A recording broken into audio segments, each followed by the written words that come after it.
Hello student, आप सभी का राजन एकेडमी क्लासेज में एक बार फिर से स्वागत है। तो आज के इस वीडियो लेक्चर में हम लोग जो है क्लास 7th के ज्योग्राफी का तीसरा चैप्टर जो कि हमारा है हमारी बदलती पृथ्वी का, हम लोग जो है सभी एमसीक्यू क्वेश्चन को सॉल्व करने वाले हैं। इसमें जितने भी क्वेश्चन होंगे सभी ऑब्जेक्टिव टाइप का क्वेश्चन होगा। तो चलिए यहाँ से क्वेश्चन को हम लोग सॉल्व करते हैं। और यदि आप लोग मेरे चैनल पे नए आए हैं और यदि आप लोगों को वीडियो अच्छा लगे तो वीडियो को लाइक करें। तो चलिए यहाँ पे पहला क्वेश्चन देखते हैं। पहला क्वेश्चन हमारा क्या है? पहला हमारा क्वेश्चन है, पहला क्वेश्चन दिख रहा होगा स्क्रीन पे। पहला क्वेश्चन है, पृथ्वी की सतह पर चट्टानों का टूटना डैश कहलाता है? पहला ऑप्शन है अपक्षय कहलाता है, दूसरा ऑप्शन है अपरदन, तीसरा ऑप्शन है भूकंप, चौथा ऑप्शन है इनमें से कोई नहीं। तो इसका राइट आंसर हो जाएगा अपक्षय, ऑप्शन ए इसका करेक्ट आंसर होगा।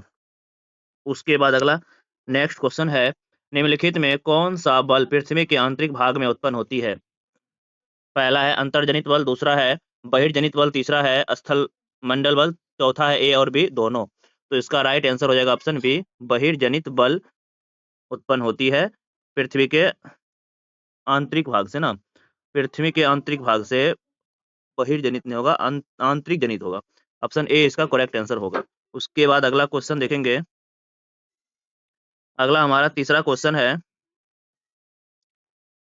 डैश पानी, हवा और बर्फ जैसे विभिन्न एजेंटों द्वारा प्राकृतिक छटा को खराब कर देता है? पहला ऑप्शन है अपक्षय, दूसरा अपरदन, तीसरा ऑप्शन है भूकंप, चौथा ऑप्शन इनमें से कोई नहीं। तो इसका राइट आंसर हो जाएगा अपरदन, जो है पानी, हवा और बर्फ जैसे विभिन्न एजेंटों द्वारा प्राकृतिक छटा को खराब कर देता है। उसके बाद अगला नेक्स्ट हमारा क्वेश्चन है 4 नंबर का, जैसे ही नदी मैदान में प्रवेश करती है तो वह मुड़ती है और मुड़कर बड़े मोर बनाती है, जिसे डैश कहा जाता है? पहला ऑप्शन है चाप झील, दूसरा ऑप्शन है तटबंध, तीसरा ऑप्शन है बाढ़ का मैदान, चौथा ऑप्शन है बिसट। तो इसका राइट आंसर हो जाएगा ऑप्शन सी, बाढ़ का मैदान कहते हैं। उसके बाद अगला नेक्स्ट हमारा क्वेश्चन होगा 5 नंबर का क्वेश्चन है, कथन पर विचार करना है। 5वां नंबर क्वेश्चन में दिया गया, नीचे दिए गए कथन एवं कारण पर विचार कीजिए। तो हमारा पहला कथन है पृथ्वी का, हमारा पहला जो कथन है वह है पृथ्वी का स्थल मंडल अनेक प्लेटों में विभाजित है तथा ये प्लेट हमेशा धीमी गति से चारों ओर घूमती रहती है। ये कथन तो सही है। उसके बाद इसका कारण दिया है कि पृथ्वी के अंदर, कारण भी यहाँ पे लिखा है, पृथ्वी के अंदर पिघला हुआ मैग्मा एक वृत्तीय रूप में घूमता है। तो ये भी तो सही है इसका कारण। इसका राइट आंसर हो जाएगा ऑप्शन ए, कथन ए सही है और कारण भी सही है, कथन की सही व्याख्या करता है। उसके बाद हमारा अगला क्वेश्चन है, पृथ्वी के कई विशाल भागों में विभाजित, पृथ्वी की प्रॉपर्टी कई विशाल भागों में विभाजित है, उन्हें डैश भी कहा जाता है? तो पहला ऑप्शन है भूकंप, दूसरा ऑप्शन है स्थल मंडलीय प्लेट, तीसरा ऑप्शन है रूपांतरित प्लेट, चौथा ऑप्शन इनमें से कोई नहीं। तो इसका राइट आंसर हो जाएगा रूपांतरित प्लेट, ऑप्शन सी इसका करेक्ट आंसर होगा। उसके बाद अगला 7वां नंबर क्वेश्चन है, नदी के द्वारा चाप झील का निर्माण किया जाता है कहाँ पर? पहला है पहाड़ी भाग में, दूसरा है तटीय भाग में, तीसरा है मैदानी भाग में, चौथा है उपयुक्त तीनों में। तो इसका राइट आंसर हो जाएगा मैदानी भागों में, ऑप्शन सी करेक्ट होगा। मैदानी भागों में नदी द्वारा चाप झील का निर्माण किया जाता है। उसके बाद हमारा अगला क्वेश्चन है 8 नंबर का, भूकंप को मापने के लिए उपयोग किए जाने वाले उपकरण का नाम है? पहला ऑप्शन है बैरोमीटर, दूसरा है सिस्मोग्राफ और तीसरा ऑप्शन है थर्मामीटर, चौथा है ये सभी। तो इसका राइट आंसर हो जाएगा सिस्मोग्राफ, ऑप्शन बी इसका करेक्ट आंसर होगा। उसके बाद अगला नेक्स्ट हमारा क्वेश्चन है,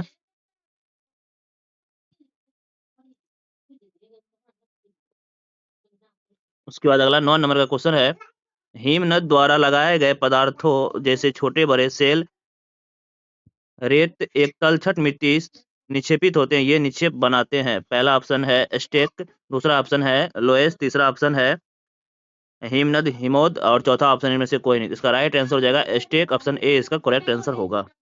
उसके बाद अगला हमारा 11 नंबर का क्वेश्चन है,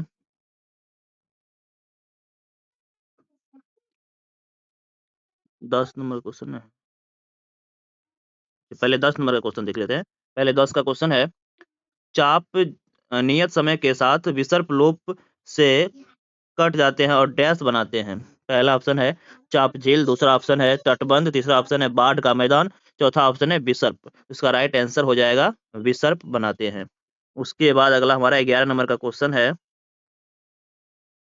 निम्नलिखित में कौन सा तटीय स्थलीय आकृति समुद्र तरंगों द्वारा बनाई जाती है? तो पहला ऑप्शन है समुद्री गुफा, दूसरा ऑप्शन है तटीय मेहरबा, तीसरा ऑप्शन है एस्टेक, चौथा ऑप्शन है समुद्र भृंग। इसका राइट आंसर हो जाएगा ऑप्शन डी, उपयुक्त सब होगा, सभी के द्वारा बनाई जाती है। उसके बाद अगला हमारा 12 नंबर का क्वेश्चन है, उद्गम केंद्र उद्गम केंद्र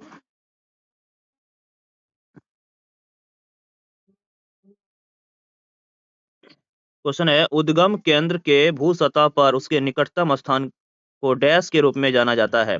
पहला ऑप्शन है उद्गम केंद्र, दूसरा ऑप्शन है भूकंप, तीसरा ऑप्शन है अधिकेंद्र, चौथा ऑप्शन है इनमें से कोई नहीं। तो इसका राइट आंसर हो जाएगा उद्गम केंद्र, ऑप्शन ए इसका करेक्ट आंसर होगा।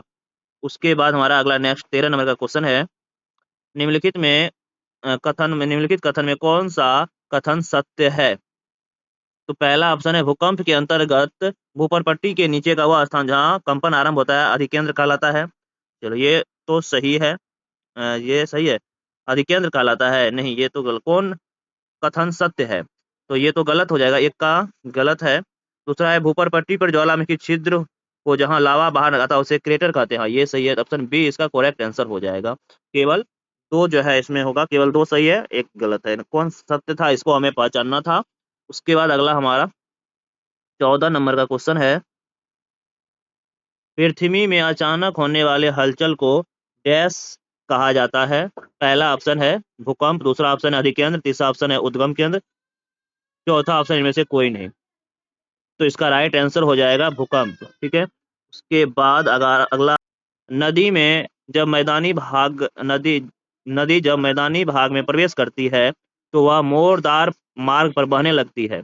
नदी के इन बड़े मोरों को क्या कहते हैं? पहला ऑप्शन है विसर्प, दूसरा ऑप्शन है नदी द्रोणी, तीसरा ऑप्शन है चाप झील, चौथा ऑप्शन है वितरिका। तो इसका राइट आंसर हो जाएगा विसर्प, ऑप्शन ए इसका करेक्ट आंसर होगा। तो इस तरह से ये छोटा सा चैप्टर था, इसमें 15 टोटल ऑब्जेक्टिव क्वेश्चन था, जितने भी एनसीईआरटी का क्वेश्चन है। यदि आप लोगों को वीडियो अच्छा लगा हो तो वीडियो को लाइक करें और हमारे चैनल पर नए हैं तो चैनल को सब्सक्राइब करें। धन्यवाद।